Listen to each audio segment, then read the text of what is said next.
What's up, everybody? Hey, day two is in the books. Day two of the 2023 fantasy football camp is in the books. And I know you caught me. I had people coming up to me when I was at camp saying, hey, you putting your video up? You're putting your video up? Yes, I am at home. But I did have some clips yesterday that I took there. Really cool. And I didn't mention this, but when I was doing my video late at night, I was in front of the hotel, and lo and behold, Tim Brown gets out of his car after midnight coming into the hotel. So I kind of pestered him a little bit around the elevator. So that was really cool. But day two is, to me, one of the hardest days. We're implementing the offense. We're implementing the defense. You have to understand the terminology and just playing football in general. It's not quite the same as it was back in the 70s, okay? So I do have a little clip here that takes us up to lunch. This is in the lounge, and I'll be right back. All right, here we are at day two. We've installing our offense, installing some defense, going over different types of offensive and defensive schemes. And now we're having a little lunch in the players' room.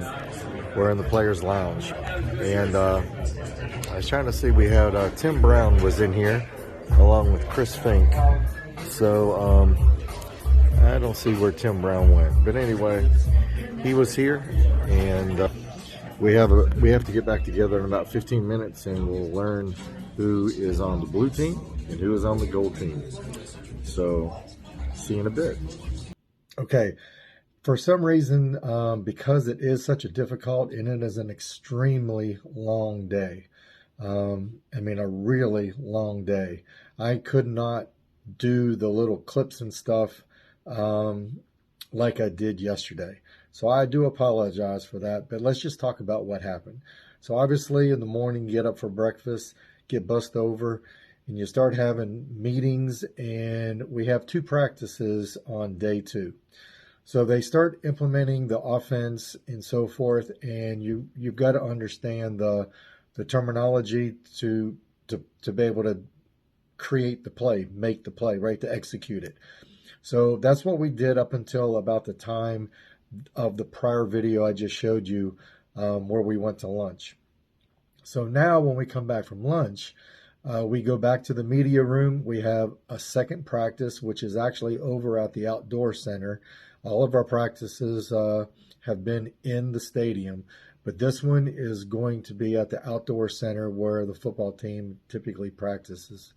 So we went back to the media room, and they were doing the introductions in terms of blue team, gold team. So we get to figure out or know which team we're on, and I'm on the same team as last year. I'm on the blue team.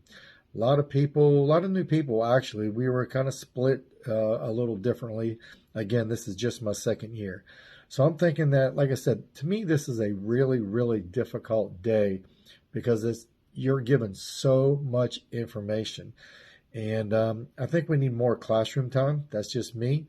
Maybe because of my age, I don't know. The younger guys, maybe when they play high school football, the X's, Y's, Z's, and the terminology is more the same. But we're basically doing what Notre Dame does. We're listening to the schemes on offense and the schemes on defense based on how they play football. So it was so cool. So as we get done with certain parts of our practices and all, we have somebody always giving us a talk. And what's so cool is having a lot of these guys around. So we had Mark Edwards, which was an old fullback, maybe one of the last fullbacks that Notre Dame ever had. Obviously, I mentioned Tim Brown, Heisman Trophy winner. He was there. Chris Zorich is fairly local, so he was there last year as well, and I just loved being around him. Then you had Chris Fink, who was a walk-on and became captain of the team, and he just graduated really just a few years ago. And then you had George Gadecki, which this guy was a trip. And he was on the 1966 national championship team. He played with people like Rocky Bleier, Jim Seymour, Terry Hanratty, Nick Eddy, Bob Gladjo. A lot of these guys I looked up to and I remember as a kid. So so that's the way our day pretty much went. In the afternoon, once we learned which teams we were on, they started putting us in positions, and we started having have an idea who was going to start, and then we kind of created a way of repping the ball, making sure we're getting reps. And I felt like the coaches did an extremely good job and a much better job than last year in regards to that. Then in the evening, we went to Parisi's, which is an Italian restaurant. And I'm telling you, it's some of the best Italian food I have ever had. So if you are in the South Bend area, I have no idea what the price is on that stuff, but it's some of the best lasagna, best chicken, or chicken, what do you call it? I can't even think of the name. I'm having a brain fart. So, but there was that. What else did they have? They just had, it was just, everything was so good. The desserts were so good. And the neat thing was we had dinner basically with the football coaches, the staff. And so I got to meet a lot of the coaches. Again, Chris Zorich was there. Tim Brown was there to get autographs and take pictures with. So it was just a really cool night. Then obviously we finished at Aurora's where we do our nighttime workouts. And this is kind of a tease, but I can't say a whole lot, only because I don't want anybody to get in trouble or anything, but I had one of the best times of my life on Tuesday night before the game.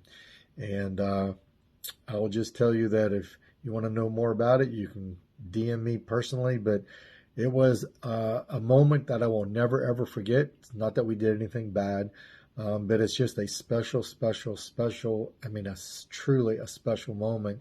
I'll never, ever forget it. It meant so much to me. So we got back to the hotel, got some Z's, got up the next morning, and it was game day. So guess what? I will see you on game day. Go Irish.